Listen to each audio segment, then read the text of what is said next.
And there he is. Coach, how are you doing? Can you hear me? I can hear you well. Can you hear me?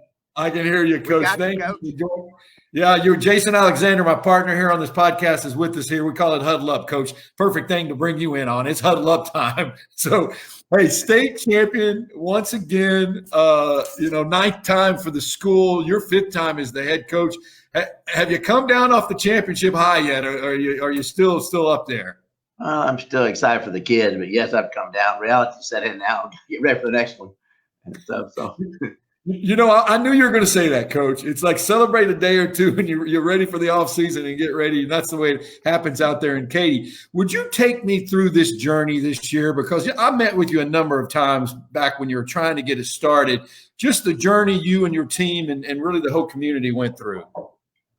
It was quite a journey. It was, when you first came out there this summer and stuff, and we're talking with us and finding out if we were going to have summer strength conditioning and what our plans were. And even back in off season, it was quite a journey, just following all the protocols and getting the kids back together and getting them, where they had to sit there and start preparing, and people forget that back in the summer, the UIL allowed us, 2 hours for strength conditioning, an hour for football and stuff.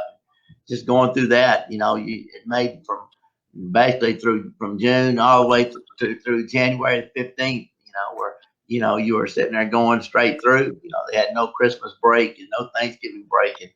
And I'm thankful we got to play and stuff, but it made the thing very, very long and a great journey. And something like I told these kids, it was about perseverance, about resiliency. And nobody else has had to try to do this. It was a really, a tough deal on them.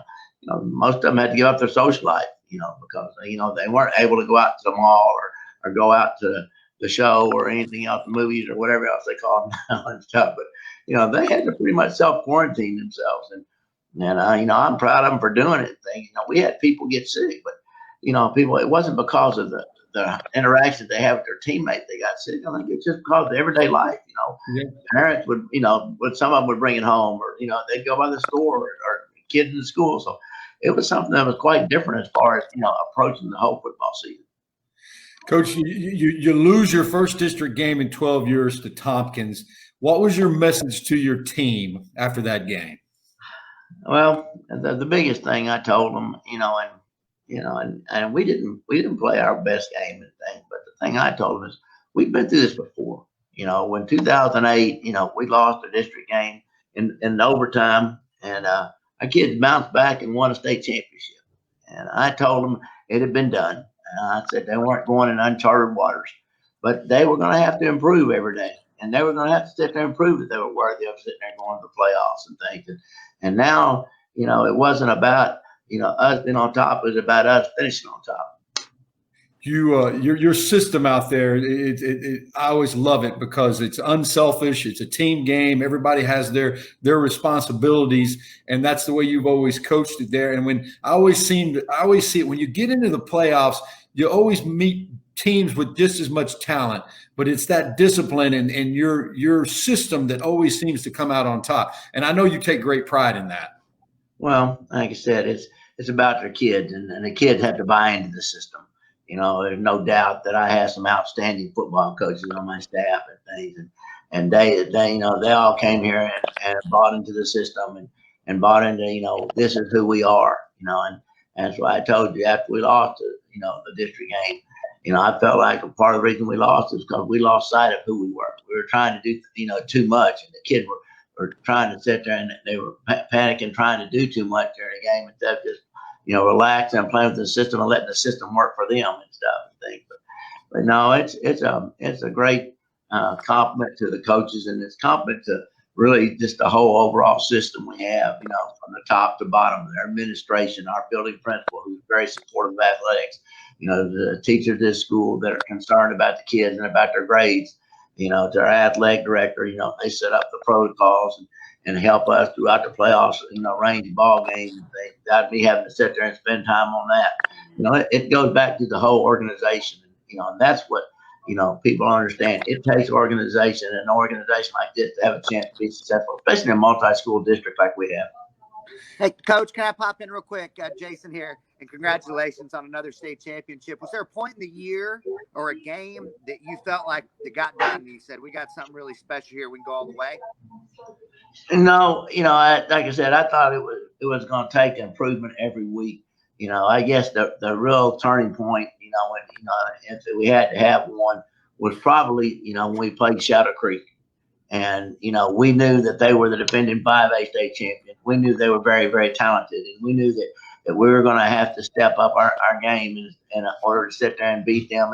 And if we beat them, we felt like we had a chance to sit there and go to the semifinals, or we had to beat a good Clear Falls team, but we felt like we had a chance to sit there and go there. And then when we got to semifinals, the game there, we played very well there and things. And the kids, once they got the scent, you could see them getting better in practice, and they continue getting better every day.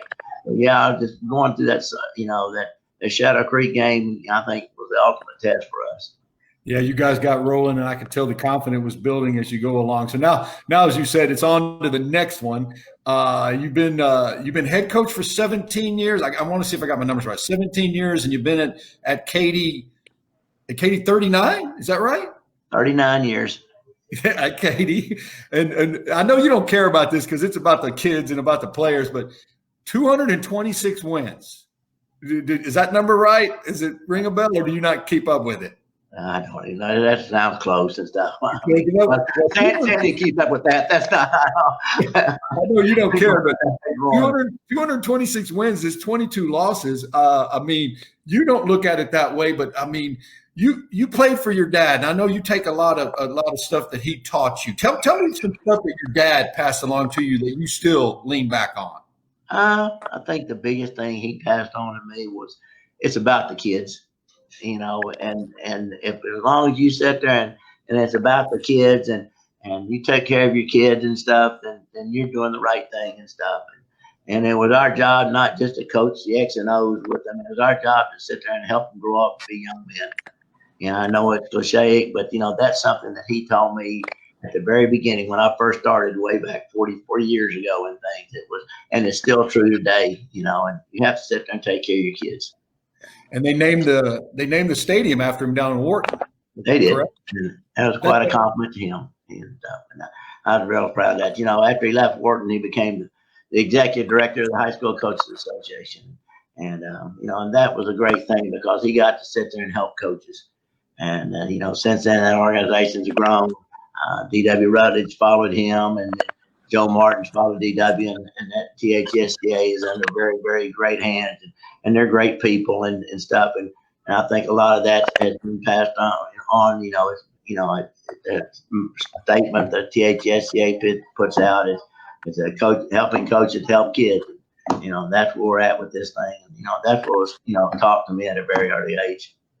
What did it mean to you to have your sons play for you? And I know you have a daughter who's in coaching. One of your sons is in coaching. What does that mean just for the family legacy, really? It is a family legacy. My brother-in-law was a coach.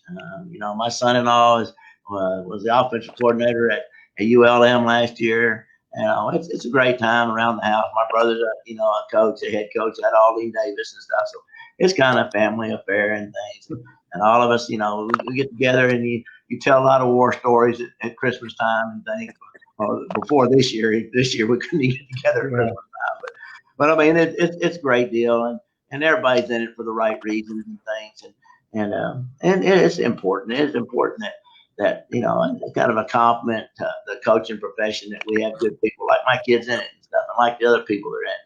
The coaching staff I have, like I told you earlier, it's second to none as far as just being class people and teaching the game the right way. A couple more questions, Coach, and I'll let you get going here. I know Andy Dalton came, spoke to the team up there. What does it mean when you have your former players, come back and really want to be part of everything?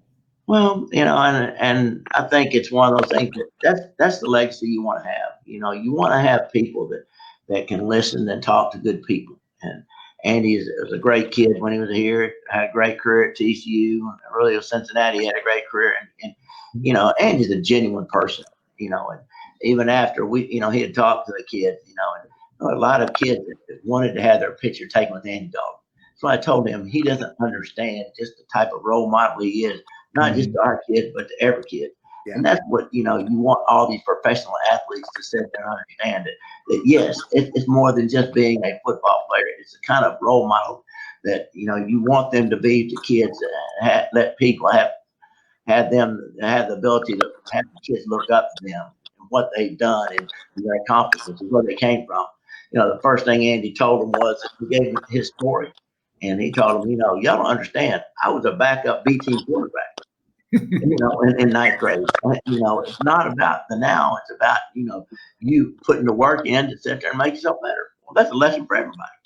Definitely. All right, Coach, 44 years of coaching, 39 at Katy, 17 head coach, now 5 state championships. How much longer you got going? How much more you got in you, Coach? How much more? I probably won't outlast you, but I'll be around for a while longer. Oh man, well you got me by a few years, but I tell you what, your career is something that we all look up to, and I know you don't want to take a lot of credit on it, but man, you do a great job out there, and I've enjoyed being your friend over the years, and congratulations again on another state title. Congrats, well, thank you. I appreciate you coaching Seth up too. All right, Coach, you take care, man. Be safe. Bye-bye. Be safe. All right, we'll talk to you later.